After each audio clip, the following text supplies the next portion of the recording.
오늘 이 말씀 중심에서 잊혀진 후에 마음에 남기는 가르침, 잊혀진 후에 마음에 남기는 가르침이라는 제목으로 하나님 말씀 함께 나누겠습니다.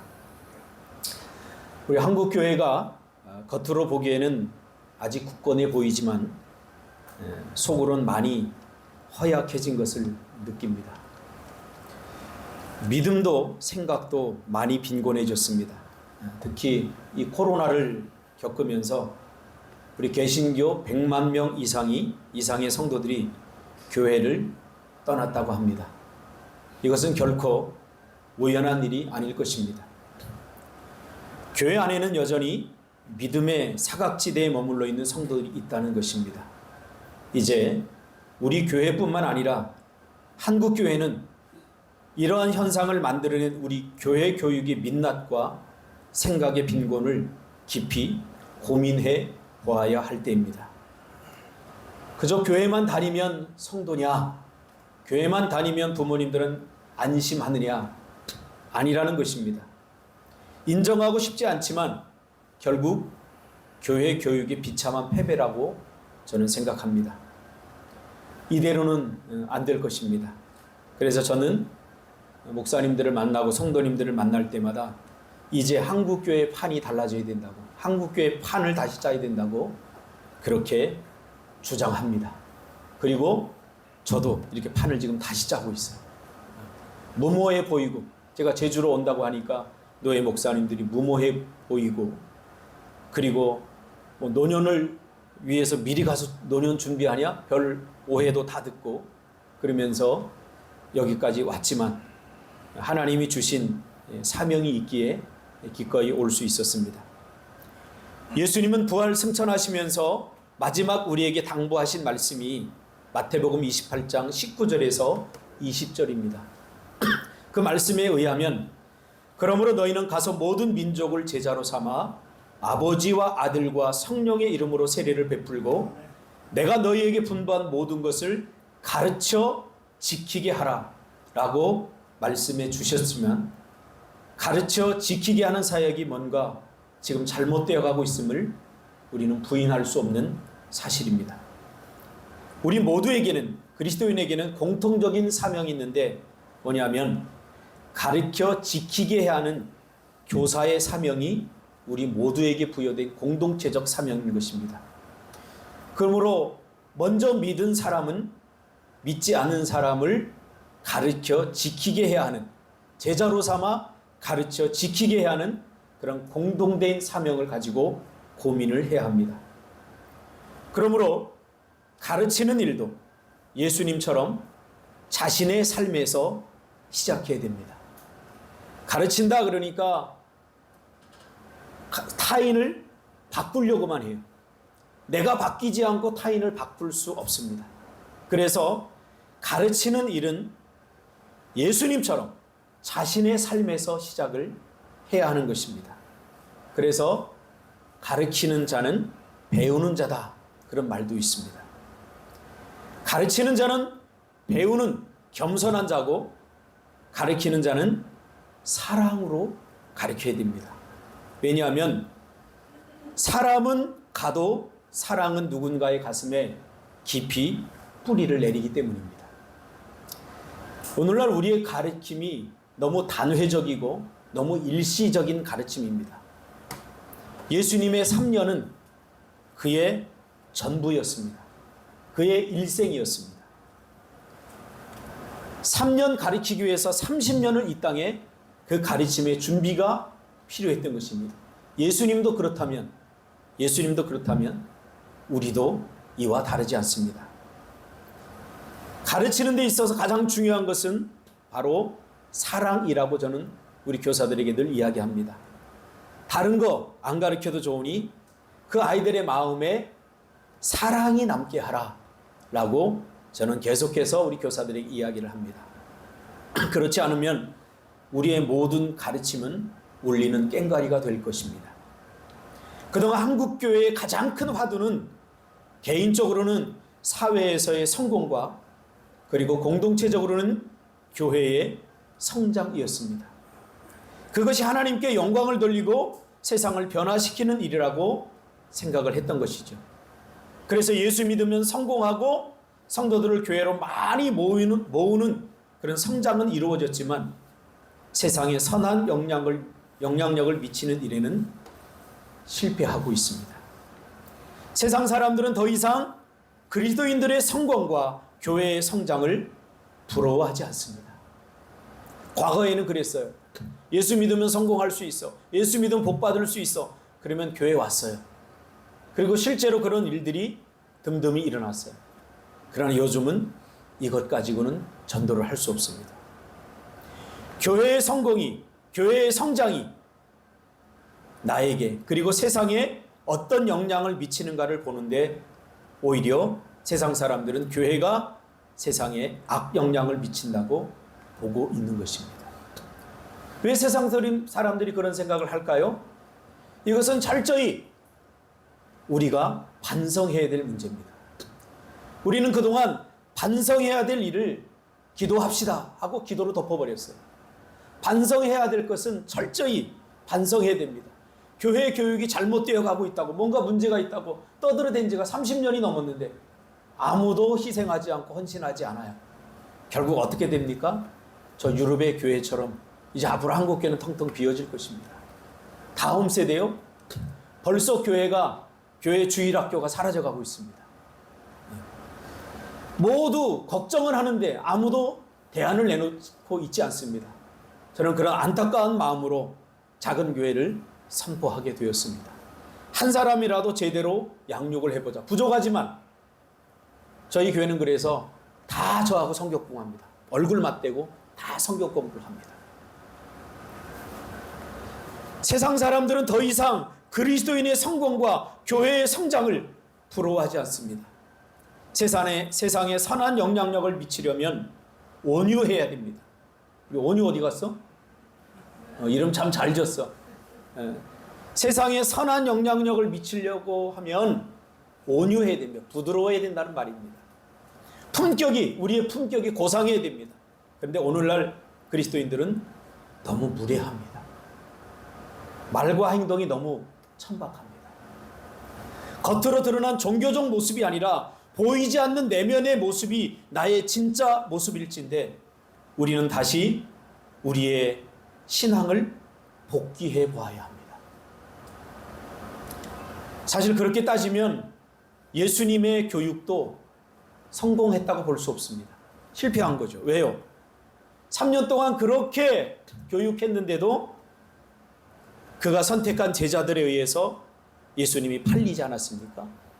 그리고 제자들은 예수님을 모른다 부인했어요. 그리고 다 도망쳐 버렸어요. 그렇다면 예수님의 이 교육이 과연 성공했는가? 세상적인 관점으로 본다면 100% 실패한 것입니다. 십자가를 지고 예수님이 죽은 것이 사람들은 실패라고 보듯이 우리는 제자들이 그동안 예수님의 가르침을 한 귀로 듣고 흘려버린 교육의 실패가 아닌가 이런 생각을 한 번쯤은 해보게 되는 거죠.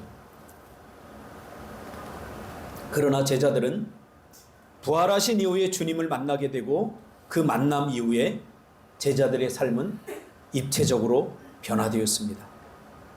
제자들의 삶을 가만히 추적해보면 그 후에 제자들은 한동안 잊고 지냈던 예수님의 가르침을 다시 떠올리게 됩니다. 복음서를 가만히 읽어보세요. 제자들이 삶의 원칙으로 삼았던 것은 그때 그 당시에 예수님께서 하셨던 말씀들을 다시 기억해냈습니다. 아, 이것이 그런 뜻이었구나. 아, 예수님이 말씀하신 것이 바로 예수님이 하나님의 아들인 것이 사실이었구나. 예수님 말이 맞구나. 과거에는 의심했고 과거에는 귀로 들어오지 않았지만 그러나 예수님이 죽고 부활하셔서 하늘나라에 올라가셨을 때 비로소 제자들의 가슴에 무엇이 남아있는지 제자들은 분명히 알게 되었던 것입니다. 예수님이 이 세상을 떠난 후에 그들의 기억을 더듬어서 예수님의 가르침을 기억해내었고 그 가르침대로의 삶을 살게 된 것입니다. 그러면 예수님은 왜 제자들을 그렇게 되도록 내버려 두었을까요? 여러분, 배신이라고 하는 게 인간이 당하는 가장 고통스러운 감정 중에 하나예요. 배신당하면 여러분 억울합니다. 저희 어머니가 가끔 혼자 우셨어요. 꺼이꺼이 우셨어요. 지금 생각해보면 누군가에게 배신당한 것 같아요. 억울한 사람만이 꺼이꺼이 울지 웬만한 일 가지고는 잘 안 울어요. 근데 억울함을 당하면 꺼이꺼이 울게 돼 있어요. 근데 예수님은 왜 그렇게 배신당하면서까지 그 제자들이 하는 대로 그대로 내버려 뒀을까요? 예수님은 답을 제자들이 내리기를 원했던 것입니다. 말해도 듣지 않습니다. 우리 지역이 말해도 듣나요? 근데 여기 와서 정신 차리고 있어요. 얼마나 이쁜지 몰라요. 우리 교회의 기둥이에요. 청년부 회장입니다. 본인도 잘 모르지만 아무튼 청년부 회장이에요. 아마 여기 와서 다 느꼈을 겁니다. 한 사람의 소중함. 큰 교회는 그냥 가면 다 모여서 예배하니까 뭐 사람 소중한 거 잘 몰라요. 그러나 우리 한 사람만 빠져도 마음이 허해요. 왜 오늘 안 나왔지? 무슨 일이 있었지? 서로 관심을 갖게 되는 거예요. 과거에 우리는 가난하게 살았지만 과거가 자꾸 그리워지는 것은 그렇게 과거에는 사람 사는 맛이 났습니다. 예수 믿는 맛이 났습니다. 그러나 오늘날 교회는 유기체로서의 교회가 아니라 조직체처럼 이렇게 변해가고 있는 것을 보면서 참 마음이 아픕니다. 예수님은 제자들이 스스로 어떻게 살아가야 하는가에 대한 답을 제자들 스스로 내리기를 원했던 것입니다. 문제가 있을 때마다 야, 이렇게 하면 돼, 저렇게 하면 돼 라고 예수님이 가르쳐 줄 수도 있지만 그러나 예수님은 참으셨습니다. 말씀하지 않았습니다. 야, 그렇게 하면 너 나를 부인할 수 있어. 그러니 그렇게 장담하지 마. 이런 말도 안 하셨습니다. 오히려 장담하게 하셨고 내버려 두셨고 그들이 하라는 대로 다 내버려 뒀습니다. 그리고 그들이 스스로 답을 구하기를 원했던 것입니다. 개인이 인생의 문제에 대해서 답을 내는 것을 우리는 세계관이라고 합니다. 공동체가 답을 내면 그것은 시대의 정신이라고 합니다. 오늘 한국교회는 시대의 정신이 없습니다. 시대의 정신이 없습니다. 지금 사람들이 많고 교회 숫자는 많지만 제가 보기에는 전부 다 각계 전투를 하고 있어요. 너무 외로운 거예요. 과거에는 김창인 목사님이 한마디 하면 다 우리가 거기에 따라서 새벽 기도도 하고 다 했어요. 이게 시대의 정신이 이제는 없어요. 사라져버렸어요. 교계의 어른도 다 사라져버렸어요. 왜 그렇게 됐습니까? 우리는 자성해 보아야 됩니다. 저는 우리 교회 장로님, 젊은 장로님, 장로 오빠 3명을 세웁니다. 자격이 되고 그리고 노예 갔더니 왜 이렇게 젊은 장로들을 세우냐 저보고. 그래서 닥치라고 그랬어요. 내가 목회하지 네가 목회하냐 내 목회. 저들의 미래를 저는 보고 세우는 것입니다. 저는 이 세 그루의 나무가 거목이 될 것처럼 확신합니다. 하나님 앞에서 떳떳한 사역자가 어디 있고 완벽한 사역자가 어디 있겠습니까? 하나님도 우리를 다 가능성을 보시고 세우신 것입니다. 세워놓으니 하나님께서 만드시더라고요. 그래서 젊은 장로님 3분 세웠다고 여러분 함부로 하지 않기를 바랍니다. 저도 우리 3분 장로님에게 이야기했어요. 이제 너희들 얘기 더 이상 안 할게. 너희들 더 이상 안 씹을게. 이제 임지시 끝나면 장로 배우 내가 제대로 해줄게. 오늘까지만 씹을 거예요. 오늘까지. 어쩔 수 없어. 좀 내 낙이 좀 없어지긴 하는데. 기독교 교육의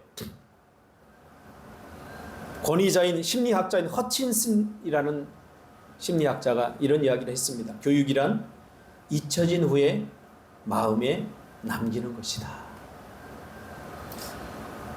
이 말은, 이 문장은 너무 멋진 문장입니다. 그리고 이것은 자기가 경험하지 않으면 고백할 수 없는 문장입니다.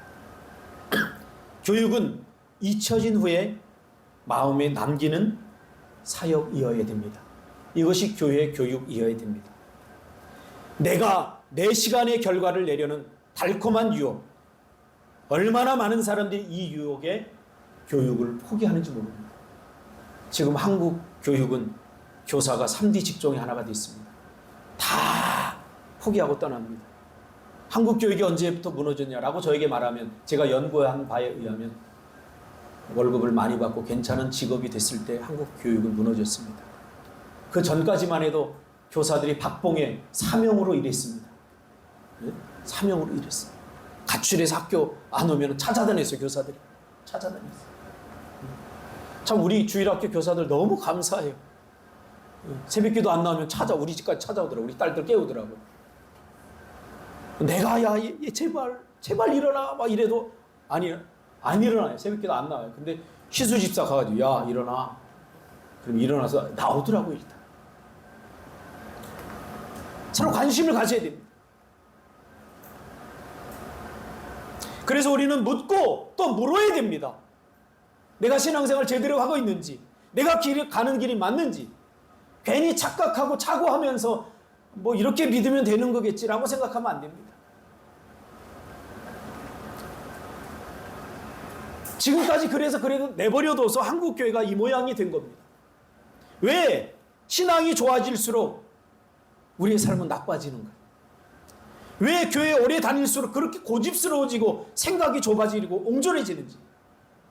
왜 내 인생의 지향이 내면적 성숙이 아니라 자꾸 성공을 지향하는지.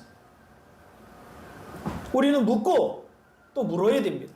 그러면서 빨리 가려고 하지 말고 쉬지도 말고 서두르지도 말고 천천히 한 걸음 한 걸음 걸어가야 됩니다.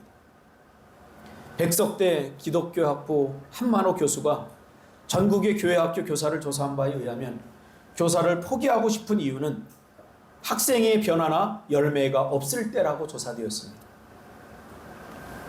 아닙니다. 뭐 내가 가르쳐서 그 아이가 변화되면 좋겠죠. 목사도 또 동일합니다. 제가 설교 한 번 안 막 뒤집어지고 막 그랬으면 좋겠어요. 근데 그런 일이 잘 일어나지 않아요. 그래도 저는 성실하게 말씀을 준비해서 전합니다. 왜? 내가 죽고 난 다음에 우리 준석 장로가 그때 목사님이 그 말씀하셨지. 제가 지금 그러고 있거든요. 저희 어머니가 저보고 청개구리라고 별명을 지어줬어요. 청개구리. 근데 별명을 잘못 지어줬어요. 그대로 지금 되고 있어요. 우리 어머니 살아계실 때는 더럽게 말을 안 들었거든요. 뭐라고 얘기하면 권사가 왜 이래? 말하면서 막 따지고 들었거든요. 기도하라 그러면 누가 기도할 줄 몰라서 그래? 이렇게 못된 놈이었어요. 당신이나 잘해 뭐 이렇게까지 못하지는 부모님한테 속으로는 그랬단 말이에요. 그런데 요즘 저는 어려움이 오고 문제가 올 때마다 우리 엄마가 어떻게 했지? 왜 엄마 얘기를 하냐면요, 저희 아버지가 5살 때 돌아가셨거든요. 우리 엄마는 이렇게 어려울 때 어떻게 했을까? 그래서 기도하러 갔구나.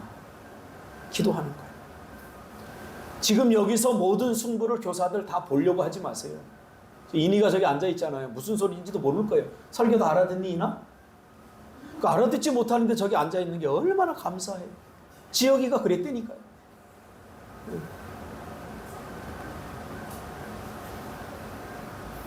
내가 모든 것을 다 하려고 하지 마세요. 내 시대에. 저는 그렇게 생각해요. 우리 젊은 장로님들하고도 얘기해요.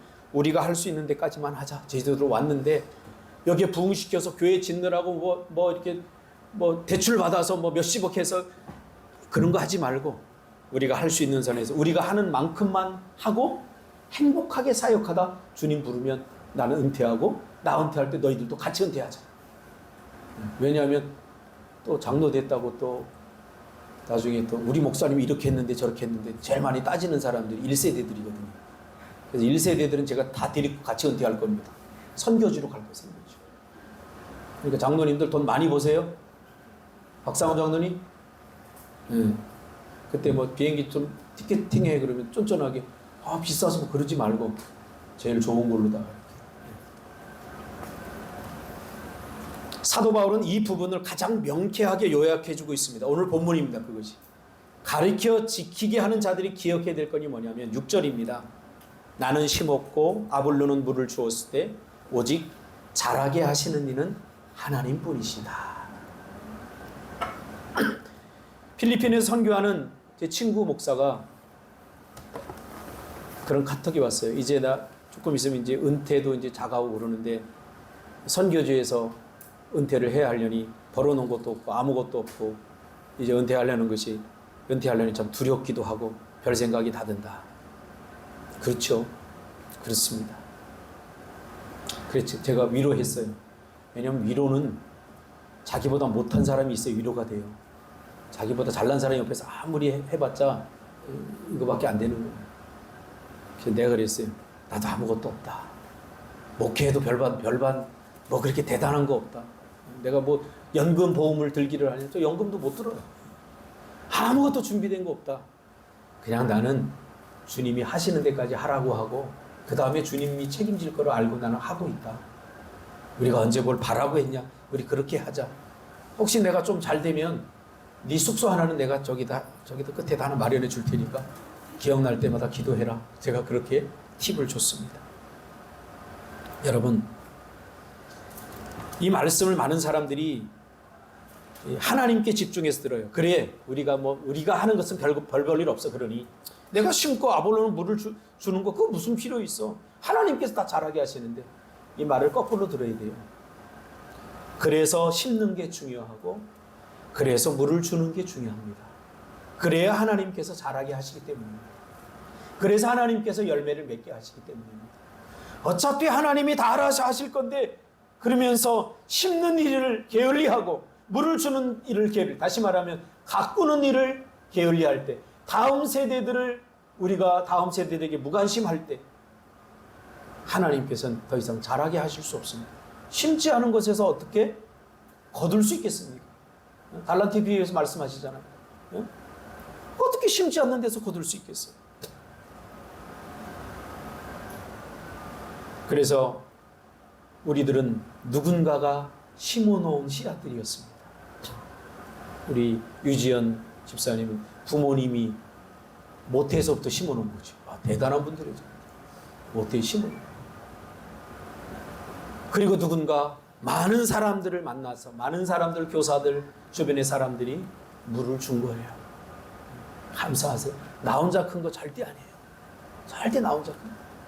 저도 저 뒤에 우리 장경숙 씨 계시지만 참 제가 예천에서 그 시골에 사역할 때 정말 사랑을 많이 받았어요. 정말.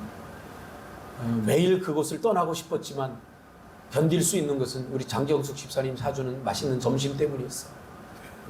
이걸 저는 거룩한 점심이라고. 거룩한 점심. 여러분, 가꾸는 게 중요합니다. 예수님도 제자들과 3년 동안 함께 하면서 예수님이 한 것이 무엇입니까? 그들의 아픔을 보듬고 그들의 내면을 들여다보고 때론 꾸짖고 때론 칭찬하고 때론 같이 울고 같이 아파하고 같이 안타까워하면서 함께 해주었습니다. 이것이 바로 심고 물 주는 것입니다.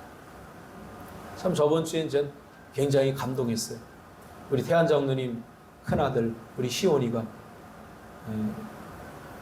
어버이 주일이라고 주일학교 특성을 하는데 천덕꾸리기 말도 더럽게 안 듣는데 찬양을 그렇게 감동적인 찬양은 제가 처음 봤어요. 그래서 제가 이번 주에도 그걸 몇 번이나 틀어놓고 봤어요. 이 녀석이 이렇다고? 우리 모두가 준 사랑이 이런 결실을 만들어내는 것입니다. 그래서 가르치려고 하지 마시고 사랑을 주시기 바랍니다. 바꾸려고 하지 마시고 기다려 주시기 바랍니다. 이게 사랑이에요. 절대 지적질하고 절대 그 사람에게 욕하고 싫은 소리 한다고 사람은 절대 변하지 않습니다. 우리 반감만 생기고 상처만 생겨요. 우리가 싸워야 될 것은 사랑해야 됩니다. 사랑하면 변화됩니다. 사도 바울도 나를 본받는 자가 되라고 말씀했죠. 사도 바울의 삶이 완벽해서가 아니라 사도 바울은 정말 주님을 사랑하고 가리키는 사역의 본이 되고 싶었던 것입니다. 우리는 여기까지입니다. 심고 물 주는 데까지 우리 역할입니다.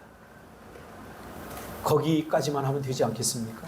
예수님도 거기까지 한 거예요. 거기까지. 그러니까 나머지는 하나님이 다 하시는 거죠. 그래서 우리는 변화에, 사람의 변화에 관심을 갖지 말고 심고 물 주는데 우리가 성실합시다. 우리가 잘 아는 리빙스턴 아프리카의 선교사도 10년 동안 사역을 했지만 단 한 사람밖에 회심자를 만들지 못했어요. 그리고 그 밀림 속을 다니다가 한쪽 눈을 실명하고 풍토병으로 아내도 죽었어요. 무슨 사역에 무슨 결과가 뭐 있어요? 아무것도 없죠. 그러나 그의 그런 사역을 통해서 많은 사람들의 가슴에 복음이 심겨졌을 것이라고 저는 감히 말할 수 있습니다. 보이는 게 전부가 아닙니다. 저는 잔디를 가꾸고 풀을 뽑으면서 목회를 배우고 있습니다. 예수님은 성공하는 법만을 가르치지 않고 실패한 사람들에게 나는 누구인가를 묻습니다. 그리고 우리는 그것을 깊이 고민해야 됩니다. 베드로는 실패하면 끝이라고 생각했습니다. 우리도 실패하면 더 이상 기회 안 주잖아요. 근데 예수님은 3번이나 완벽하게 모른다고 부인했던 예수님을 다시 찾아가죠. 얼마나 베드로가 마음이 복잡하고 그 심정이 괴로웠을까요? 근데 예수님은 하나의 질문으로 모든 걸 다 끝내버립니다. 네가 나를 사랑하느냐? 거기 무슨 말이 필요해요? 그때 베드로가 주님께서 하십니다. 이거면 끝이에요. 예수님은 굳이 바꾸려고 하지 않았어요. 야, 너의 문제는 말이야 이거야 이러면서 말하지 않았어요. 너 나 사랑하느냐? 주님이 하십니다. 그거면 됐다. 자꾸 우리가 어떤 라이센스를 요구하고 자격을 요구하고 능력을 요구하려고 하다 보면 힘들어집니다. 인생이 사는 것이. 준석자님 저 사랑해요? 진짜로? 근데 어제 나 일하는데 왜 안 나갔어요? 안 도와줬어요? 이렇게 안 나간다고 예수님은. 그거면 됐다. 그 마음. 10년이 지나고 20년이 지나면 더 성숙해지고 더 자라가고 그렇죠? 저희 인생에 지대한 영향을 끼친 저희 어머니는 30대 중반에 홀로 되셨습니다. 그리고 4 자녀를 교회 안에서 키우시면서 사셨습니다. 요즘 저는 그 어머니를 더듬더듬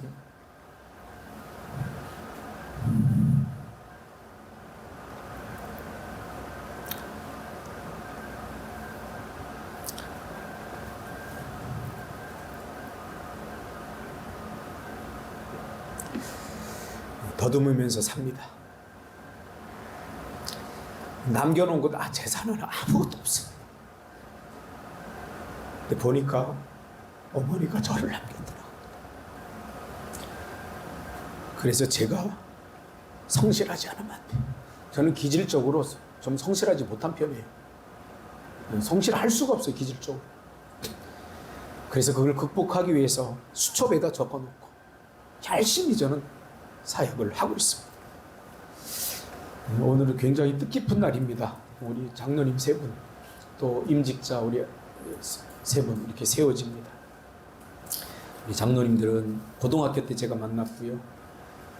어쩔 때는 욕을 하기도 하고 억지로 끌고 가기도 하고 강한 저항감도 느끼고 원망도 듣지만 저는 그랬어요. 저 친구들 말인데 장로로 세우기까지만 내가 해야 되겠다. 의외로 너무 빨리 세워져서 내 나이가 이제 57세인데 지금 은퇴할 수도 없고 보니까 여전히 부족한 부분이 보일 때 뒤에서 기도해 줘야 되겠구나. 이제 잔소리보다는 기도해 줘야 되겠구나. 그런 생각을 합니다. 저는 큰 교회를 남기기보다는 이렇게 멋진 성도님들을 남기고 싶습니다. 우리 최비용 집사님 기대합니다. 아마 내가 죽고 나면 목사님이 그때 그랬지. 이니 그럴 거지? 나 죽으라고 빨리? 그건 아니지? 그래. 사도 바울은 삶이 끝나갈 쯤에 로마 감옥에 갇혀 있었고 곧 겨울이 다가오는데 몸을 덮을 외투 하나 없었습니다. 오직 누가만이 그의 곁을 지키고 있었지요. 그러나 믿음 있는 사람은 그 어느 누구도 사도 바울의 삶을, 스승으로서의 삶을 실패였다고 말하지 않습니다. 여러분, 우리 가야 할 길을 갑시다.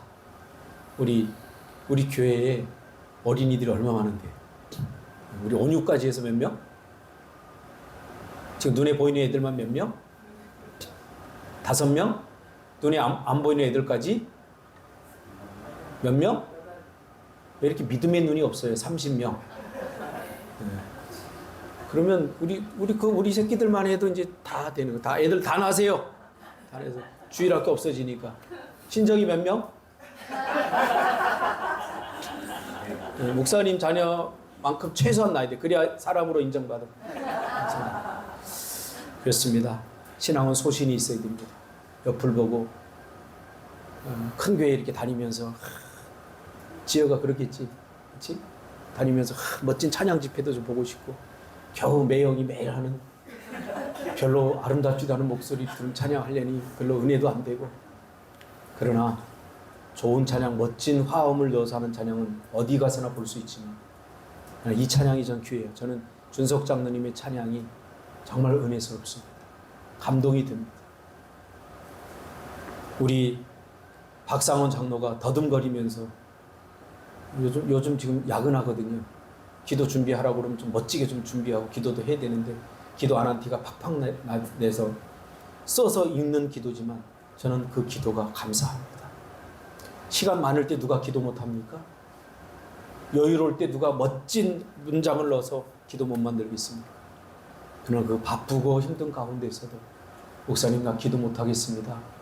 이렇게 단 한 번도 미루지 않고 더듬거리면서 읽는 그 기도에 저는 감동할 때가 한두 번이 아닙니다. 물론 화날 때가 더 많습니다. 그래서 제자들의 마음에 남은 예수님의 가르침처럼 우리도 누군가의 기억에 남는 그러한 삶을 스승으로의 삶을 살아가시기를 주님의 이름으로 축복합니다. 기도하겠습니다.